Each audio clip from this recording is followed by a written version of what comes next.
Pessoal, meu nome é Guto Garcia e esta semana vai ter a prova do Enem. Então eu venho aqui dar algumas dicas para você que vai fazer a prova do Enem ou que vai fazer qualquer tipo de concurso público. Então é o seguinte, a primeira pergunta que todo mundo me faz é até quando eu devo estudar, tá? Eu acho que você deve estudar até o momento que te tranquilize, a que te deixe feliz. Então, se você acha que se você deixar de estudar na sexta-feira, a prova é no domingo, você deixar de estudar na sexta-feira, você vai ficar tranquilo? Ótimo. Mas se você acha que você tem que ficar revendo algum resumo, fazendo algum simulado, você faça. O que te tranquilizar, o que te deixar tranquilo é até onde você deve estudar. Se você acha que no dia da prova você deva ficar analisando algumas fórmulas, olhando algumas fórmulas também. Mas como essa semana é a prova de linguagem, redação e humanas, você deve focar nessas disciplinas. E o principal de tudo, você tem que manter a sua rotina. Eu acho isso o principal. Continue dormindo no mesmo horário que você dorme, almoçando, jantando no mesmo horário, não tenta ficar virando noite estudando, tomar tranquilizante. Quem nunca tomou tranquilizante, não vai ser agora que deve tomar tranquilizante, tá? Algumas pessoas até me perguntam, eu posso tomar um Red Bull para ir na prova? Geralmente você toma, não faça nada diferente, testa tudo antes. Se você acha que tomar um Red Bull vai te deixar café, vai te deixar animado no dia da prova, faz em casa um simulado e faça todos esses testes antes. O que você não pode é mudar sua rotina. Então, essa semana, você deve dormir bem, você deve se alimentar bem, e inclusive no dia da prova tem que fazer uma alimentação saudável, uma alimentação tranquila. E deve fazer prática de algum exercício físico, seja uma caminhada, seja uma ginástica, alguma coisa em relação à prática de atividade física. Outra pergunta que todo mundo me faz é qual a ordem que eu faço a prova? Que a prova tem várias disciplinas no mesmo dia. Qual a ordem que eu faço? Isso serve para qualquer tipo de concurso, tá? É a ordem que você sempre treinou. Você não deve mudar algo no Enem. Você vem treinando há 1 ano, 2 anos, fazendo simulados. Você já testou. Se você ainda não testou, tem 1 semana ainda para você testar, para verificar aí.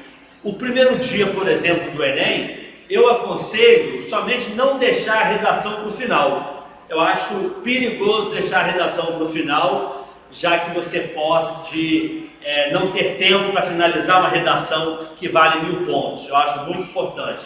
Então muita gente faz o quê? Faz a redação no início. Às vezes tem uns que preferem fazer a prova de linguagem e depois fazer a redação.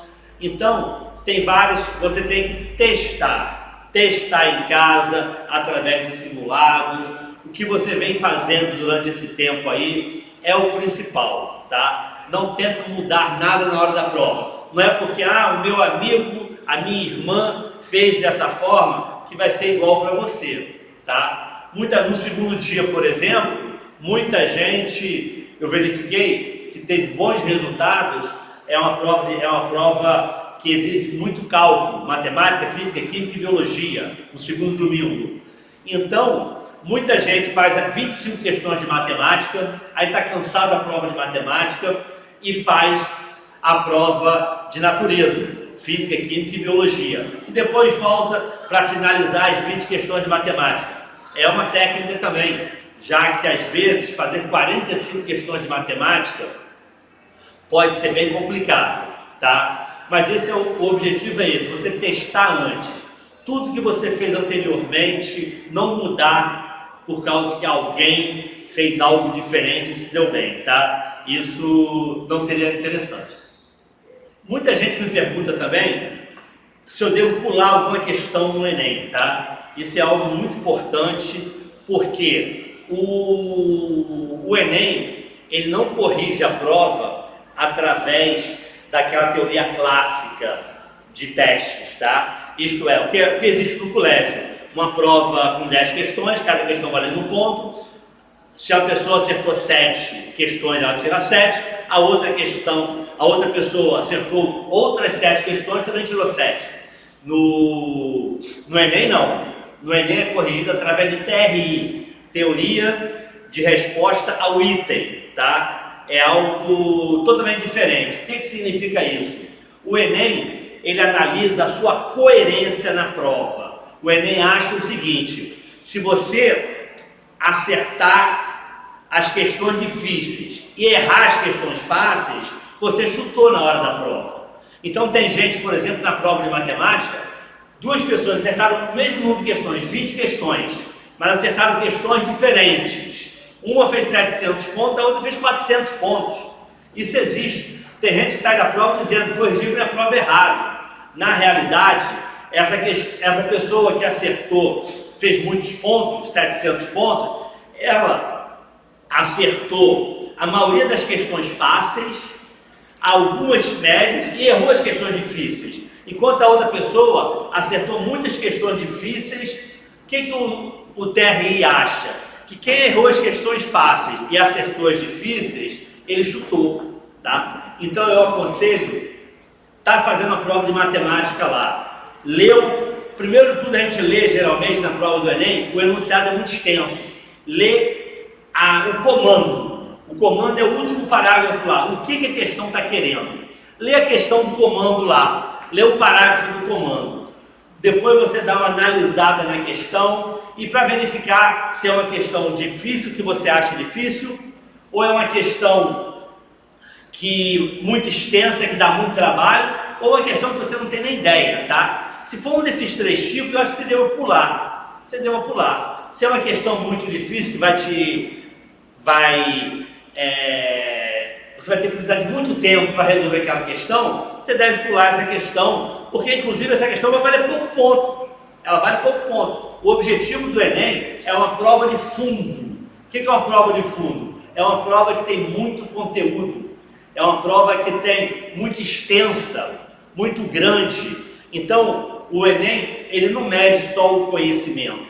Ele mede também a sua velocidade de leitura, sua velocidade de raciocínio. Então você tem que ter 1 minuto no máximo para você pular uma questão. Se você não pode perder mais de 40 segundos, 1 minuto, para detectar que aquela questão ali você não tem ideia, você pula logo, ou que aquela questão ali é muito difícil e você vai deixar ela para o final, ou aquela questão ali vai te dar muito trabalho para resolver, você volta nela no final. Então pula sem medo nenhum, sem trauma nenhum, sem ficar preocupado também, tá? Então na prova de matemática lá, você faz a primeira, a segunda, verificou na terceira que vai precisar, pula e vai pulando. E você sublinha, tá? Sublinha o que você for ter que voltar depois, tá? Logicamente, se você está fazendo aquela primeira análise e verificou que algum dos itens lá, você leu a questão, você rabisca o que você acha que não é. B, C, você analisou lá A, B, C, D, E. A B e a C você verificou que não tem chance nenhuma. Rabisca logo, para quando você retornar no final da prova, você saber que aquela B e a C ali não tem como marcar, tá? Inclusive, se você não tiver mais tempo nenhum para fazer a questão, na hora que você for marcar no cartão resposta, você vai olhar lá e não vai marcar a B e a C, tá? Então, é importante agilidade na hora da prova. A prova do Enem não é só conhecimento, é agilidade também, tá?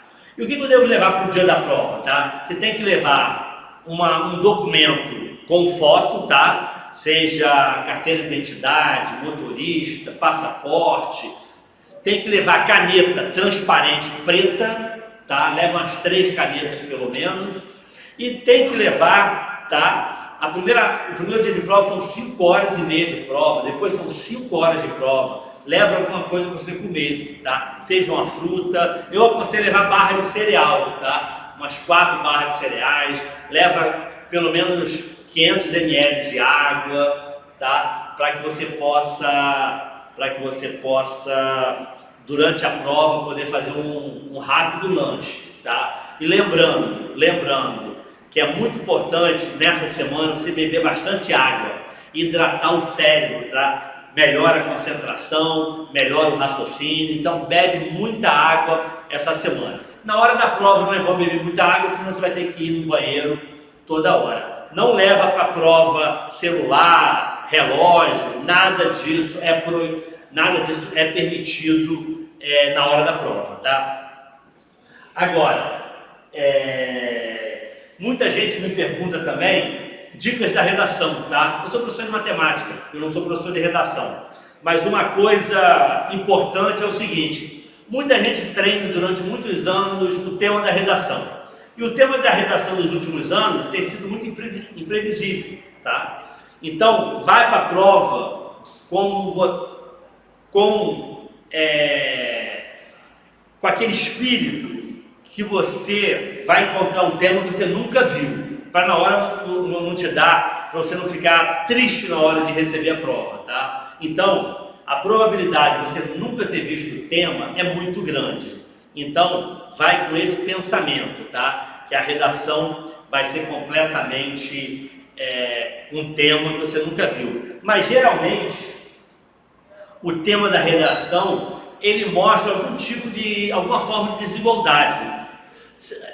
Às vezes, uma desigualdade de gênero, de raça, regional, uma desigualdade de algum acesso, algum direito, tá? E isso muito ligado à cidadania, né? Os direitos do cidadão. Então é importante você ler bastante sobre cidadania, os direitos da cidadania. Eu acho que dá para você colocar dentro da redação algo, seja qualquer tema, algo ligado à cidadania que geralmente tem, tá? Se eu tivesse que apostar, tá, em alguns temas, para que vocês possam pensar aí essa semana, teve o censo de 2022, né? O censo é algo muito importante para tudo no país, tá? Para a economia, para as pesquisas, tá? Então o censo de 2022 é algo importante. Para que serve o censo, né? Eu acho algo ligado ao censo bem interessante. Os maus tratos aos animais também é um tema hoje está muito sendo discutido isso na sociedade, tá? Os maus tratos aos animais. Algo importante que eu vou torcer até que seja esse tema, os problemas enfrentados pelo autismo, tá? Ou falando sobre, inclusive, a formação educacional do autista. Então é importante. O tema da redação é algo importante, que o Brasil todo fica debatendo durante uma semana esse tema, tá? Então seria um tema bem interessante. A obesidade também, a obesidade infantil, a obesidade é algo que pode sair também. Bullying na escola, o cyberbullying na escola também é um tema importante. Ou algum tema voltado para a educação, falar sobre a alfabetização, a evasão escolar, a educação após pandemia também, ou as aulas virtuais, tá? A mudança de paradigma que aconteceu por causa da pandemia, né? A forma que o professor começou a dar aula virtual também. Eu acho as aulas híbridas, né? Eu acho que são todos temas importantes para a redação. Muita gente, eu já falei do TRI, teoria de resposta ao item, tá? Muita gente me pergunta como funciona. Geralmente a prova do Enem geralmente são, em média, tá? 15 questões fáceis, 20 médias e 10 difíceis, tá? E as questões fáceis, geralmente, na análise do TRI, vale muito ponto. Teve um caso real que uma pessoa acertou 20 questões, a outra acertou 20 questões também de matemática, foi até a prova de matemática, e uma teve quase o dobro de pontos da outra, tá? Então, o TRI, ele analisa a prova como um todo, ele calcula, são 180 questões da prova, ele calcula a probabilidade de cada pessoa acertar cada questão, é uma fórmula imensa, Depois eu vou tentar uma palestra sobre o TRI, mas isso no futuro. E cada probabilidade dessa é calculada e no final é calculado a sua nota. Então, o TRI é algo muito importante e é importante também se você tiver tempo na hora da prova. As questões fáceis você não pode errar. Então, às vezes, muita gente tem mania de colocar, quando a questão é muito fácil, coloca um F na frente da questão, depois dela feita, para no final ele poder revisar essa questão, para ele não poder errar essa questão. Que às vezes ele pode errar em conta, uma prova de matemática, por exemplo, ele pode errar em conta, alguma coisa, então ele revisa essa questão, que é bem interessante. E algo que você não pode deixar em branco, tá?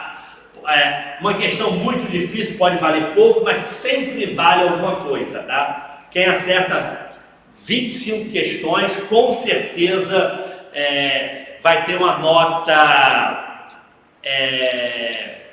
se você acertar 25 ou 26, com certeza, se você acertar 26, vai ter uma nota um pouquinho maior. Se essa 26ª questão for uma questão muito difícil, vai valer ponto, mas vale. Algum ponto vale essa questão, tá?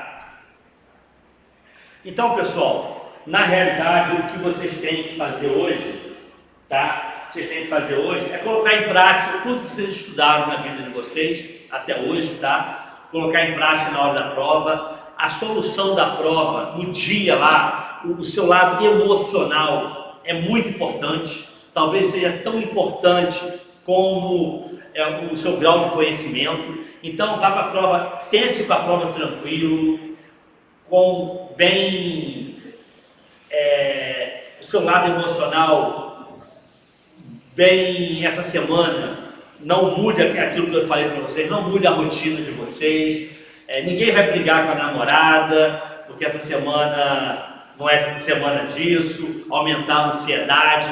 A ansiedade já é natural. Então, e na hora da prova lá, logicamente, eu já falei isso, qual disciplina que você começa a prova, né? É interessante também começar com aquela disciplina que você mais gosta, tá? Te dá na hora da prova uma sensação que você sabe aquela questão, acerta, a sua autoestima começa a aumentar, o estresse começa a ir embora e você começa a fazer toda a prova. Então essa semana, não mude sua rotina, beba bastante água, faça os simulados aí, não estude pesado. E o principal, pessoal, a prova do Enem é uma prova de fundo, a prova do Enem é uma prova grande, é uma prova que tem conceitos básicos de matemática, pessoal. Matemática, o que cai bastante é regra de 3, porcentagem, razão, proporção, triângulo retângulo, geometria plana, área, volume. Então é matéria básica, é a matéria do Fundamental 2. A matéria Fundamental 2, essa semana, nada de ficar tentando resolver desafios, por exemplo, e essa semana focar nas provas, nas disciplinas, que a prova é domingo. Na outra semana, começa a estudar em matemática, física, química e biologia, que é a prova da outra semana. Então, pessoal, boa prova para todos vocês, que o Enem seja apenas mais um momento na sua vida, mas um momento muito importante, tá bom? Um grande abraço.